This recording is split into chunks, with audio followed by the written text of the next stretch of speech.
ASML y LVMH han publicado hoy resultados y ambas compañías están cayendo un 4%.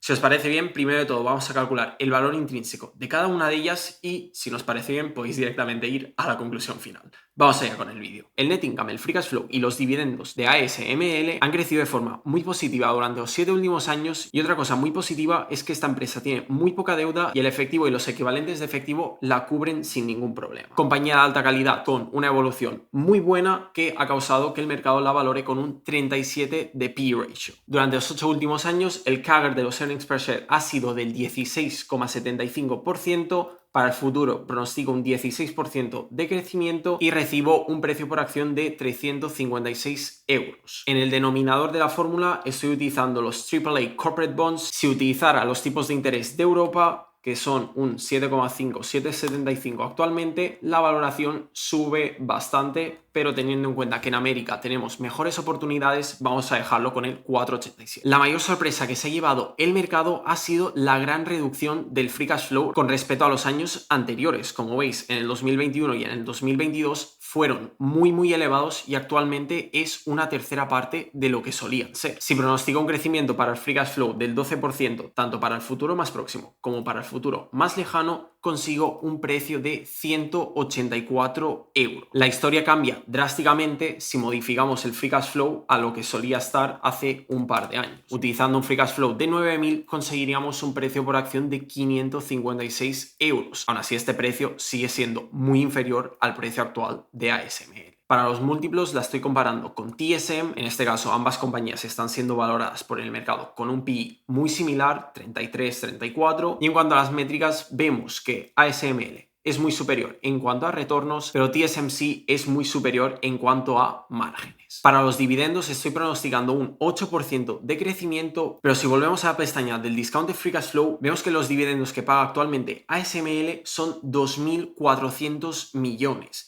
Esto representa un 82% del free cash flow. Consecuentemente, si suponemos que los dividendos van a seguir aumentando a un 8%, limitaría muchísimo la capacidad de reinversión, de forma que pienso que un 5% se ajusta mucho más a la realidad actual. ASML nunca ha presentado una gran rentabilidad por dividendo. De hecho, el máximo ha sido 1,28 en el 2022 a un precio de 300-400 euros. En esos momentos se estaba considerando seriamente comprar la empresa, pero consideraba que seguía estando cara. Aún así, de esos niveles la empresa ha aumentado un 60%. Fijémonos ahora en las valoraciones históricas. La media del PI de los últimos 28 años de la empresa está en torno al 18%. Durante los 12 últimos años, este múltiplo ha aumentado a casi un 40%. Esto nos indica que si el mercado la volviera a valorar como lo estuvo haciendo en el pasado, podríamos ver el precio de ASML en 314 euros. El crecimiento del precio ha sido del 20%, mientras que el crecimiento del book value ha sido de tan solo un 15%. Nuevamente, si vuelve a la media, podríamos ver un precio en torno a 300 euros por acción. Para los earnings per share, pronostico un crecimiento del 16% con un múltiplo de 20, mucho más realista y ajustado a la media. Pese a sus muy buenos retornos, conseguiríamos un precio objetivo de 720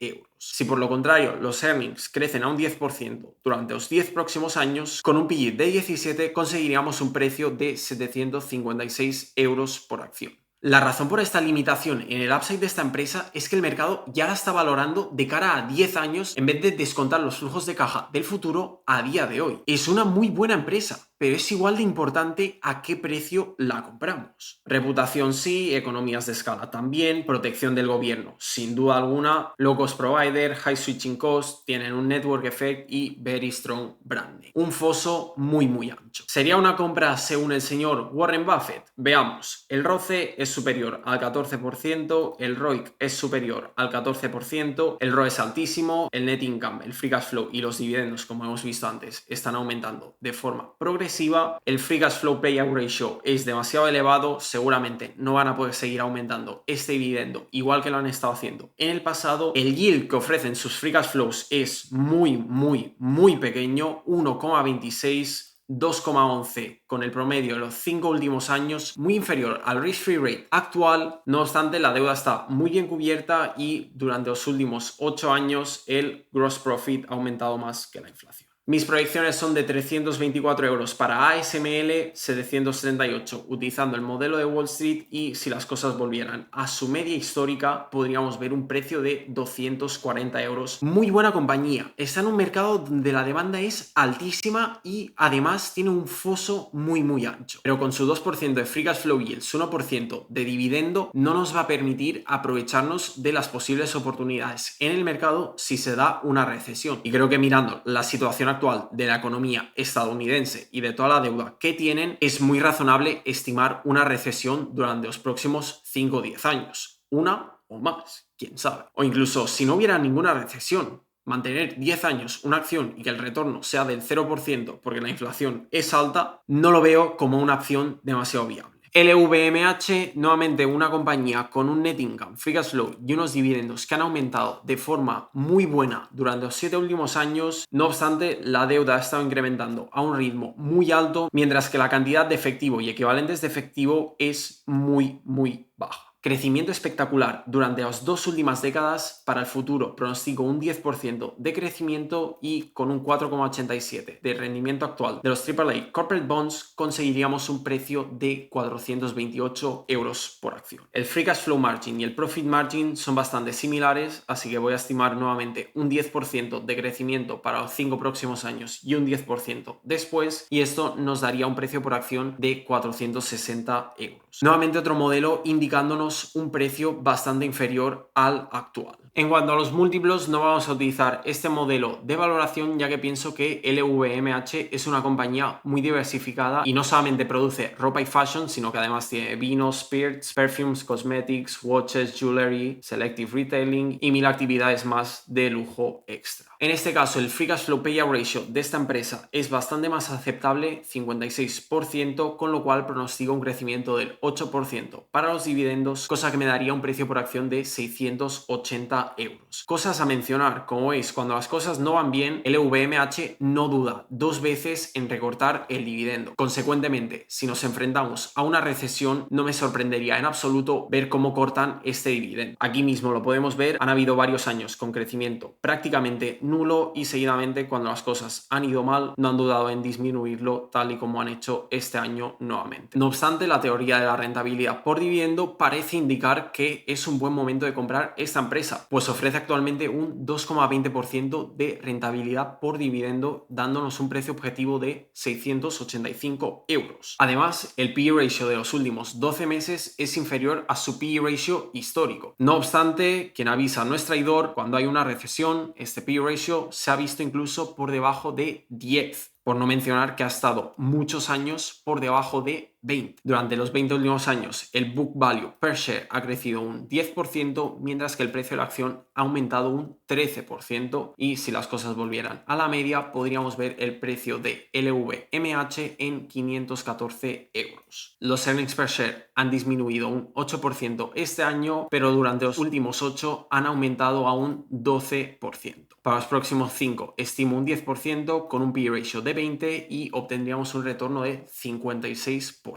Si el ritmo es más lento y crecen a un 7% con un PE ratio inferior al 17%, como hemos visto antes, aún así podríamos conseguir un retorno del 60%. Haciendo un promedio, estimo un CAGR del 7% anual. Una empresa con un foso bastante ancho y según Buffett sería una compra. Descubrámoslo ahora. El ROCE mayor al 14%, el ROIC no, un ROE bastante alto, el net income durante los últimos 8 años es positivo, free cash flow también, dividendos también, como veis todos han aumentado un 12%, cuando las cosas van bien todo el mundo está contento, pero ¿qué pasaría si el net income sigue la tendencia bajista? Menos 12%, menos 12% y dividendos tranquilamente menos 50%. El free cash flow yield es de 7,76, teniendo en cuenta que estamos en Europa es más o menos igual al risk-free rate, con lo cual no está del todo mal, pero teniendo en cuenta que en Estados Unidos aún podemos conseguir un 4,5% no vamos a marcar estas dos casillas. Cubren bien la deuda y están aumentando su gross profit más rápido que la inflación. Mis proyecciones indican un precio objetivo de 400 euros. Si la locura de Wall Street sigue, podríamos ver 916 y las valoraciones históricas nos indican que actualmente podría ser un buen momento de comprar esta empresa. De media consigo 541 euros para LVMH. LVMH. Es una empresa de gran calidad, ha tenido una tendencia muy buena, pero personalmente no me parece la mejor acción que existe en el mercado. ¿Por qué, Chris? Yo sé que todo el mundo quiere comprar esta empresa porque supuestamente es lujo, pero en mi opinión no acaba de ser lujo. No he visto a ningún multimillonario, a ningún multibillonario con un logo de Louis Vuitton aquí bien grande. Y no me refiero a que Steve Jobs o Mark Zuckerberg esté utilizando una camisa de 900 euros y parezca una de 30. Me refiero a que simplemente parece un outfit bien puesto, elegante y que da una buena impresión a la gente. No hace falta llevar logos. Es innecesario. Creo que realmente es una empresa de fast fashion tal como lo es Inditex. La diferencia entre el público de Inditex y el público de LVMH es dinero. La cosa es que Inditex no te pone tantos logos y tampoco te los pone tan grandes, pero la ropa que producen sigue siendo para una clase media, no es para una clase alta y creo que nadie de clase alta va a utilizar esta ropa. Obviamente hay excepciones y como hemos visto antes, LVMH tiene un montón de negocios desde resorts hasta joyería y bebidas, pero con un 2% de dividend yield y un 3% de free cash flow yield sales mejor con bonos de los Estados Unidos. Muchas gracias por compartir este tiempo conmigo. Si queréis ver los cambios que he hecho a mi portafolio, os dejo este vídeo por aquí y como siempre nos vemos en la próxima.